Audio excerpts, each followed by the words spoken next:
పెద్దపల్లి జిల్లా రామగుండం నియోజకవర్గం ప్రశాంతమైన వాతావరణంలో దేవీ నవరాత్రి ఉత్సవాలు జరుపుకోవాలని రామగుండం సిపి అన్నారు. ప్రశాంతంగా దుర్గామాత పండుగ మరియు నిమజ్జనం జరుపుకోవాలని సిపి సూచించారు. తగు సూచనలు ఇచ్చారు. ఈ సందర్భంగా సిపి మాట్లాడుతూ దుర్గామాత పూజలు ఉన్నాయి. దసరా రాబోతుంది. అలాగే మనకు గవర్నమెంట్ స్కూల్స్కి హాలిడేస్ ఇచ్చారు. సో ఈ సందర్భంగా ప్రజలందరికీ కొన్ని సూచనలు తర్వాత కొన్ని హెచ్చరికలు చేయదలుచుకున్నాము పోలీస్ డిపార్ట్మెంట్ తరఫు నుంచి. ముఖ్యంగా దుర్గామాత టెంపుల్స్ పండాల్స్ ఏర్పాటు చేయడానికి దుర్గామాత ఐడల్స్ని తీసుకురావడం జరుగుతుంది. మనము వినాయక చవితి జరిపేటప్పుడు ఎలాగా తీసుకొస్తామో ఇలాగా విగ్రహాలు తీసుకొచ్చేటప్పుడు చాలా జాగ్రత్తలు ఇంతకుముందు మేము ఏదైతే జాగ్రత్తలు మేము ఆల్రెడీ పబ్లిక్కి చెప్పామో, లైక్ పండాలు ఏర్పాటు చేయడంలో ఎలక్ట్రిసిటీ పర్మిషన్ ఉండాలి. దాని తర్వాత ఎవరికి ట్రాఫిక్ అంతరాయం కలగకుండా ఉండాలి. దాని తర్వాత పర్సనల్గా ఎవరైతే ఆర్గనైజర్ ఉంటారో కంపల్సరీగా అతను ఎవరో ఒక 24/7 ఉండాలి.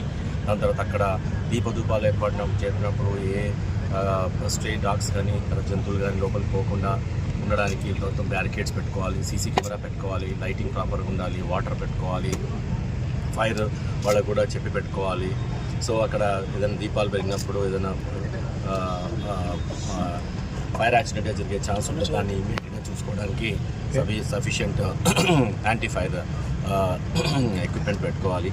అలాగే తెచ్చేటప్పుడు ఐడల్ తెచ్చేటప్పుడు ఆర్గనైజర్ కంపల్సరీగా చిన్నపిల్లలకి తర్వాత యూత్కి వదిలేసి ఉండకుండా తర్వాత ఆర్గనైజర్ కంపల్సరీగా ఉండి విగ్రహాన్ని తేవడము, ప్రతిష్టాపన చేయడము, మళ్ళీ ఈ 9 రోజుల నవరాత్రుల తర్వాత నిమజ్జనాన్ని కూడా అలా జాగ్రత్తగా వెళ్ళిపోవాలి. ప్రతి విగ్రహాల్లో వచ్చే క్లస్టర్ లాగా ఏర్పాటు చేశాము. ఆ క్లస్టర్లో ఒక కానిస్టేబుల్, మినిమం ఒక కానిస్టేబుల్, ఒక పెట్రోల్ కార్లు, తర్వాత బ్లూ కోల్డ్, తర్వాత నైట్ రౌండ్లో ఆఫీసర్స్ అందరూ అబ్జర్వ్ చేస్తుంటారు. సో దీంట్లో సందర్భంగా 566 విగ్రహాలు ఇక్కడ మన కమిషనరేట్లో పెట్టడం జరిగింది. ఈ అందరూ కూడా ఆర్గనైజర్స్ పర్మిషన్ తీసుకోవాలి. లోకల్ పోలీస్ ఆఫీసర్స్ నుంచి, పోలీస్ స్టేషన్ నుంచి మీరు అప్లై చేయండి, మేము పర్మిషన్ ఇచ్చేస్తాం, దాంట్లో డౌట్ లేదు. కానీ మేము చెప్పిన గైడ్లైన్స్ అన్ని పాటించాలి. అలాగే భక్తులు ముఖ్యంగా ఈ విగ్రహ ఆరాధనకు వచ్చేది మహిళలు వస్తుంటారు.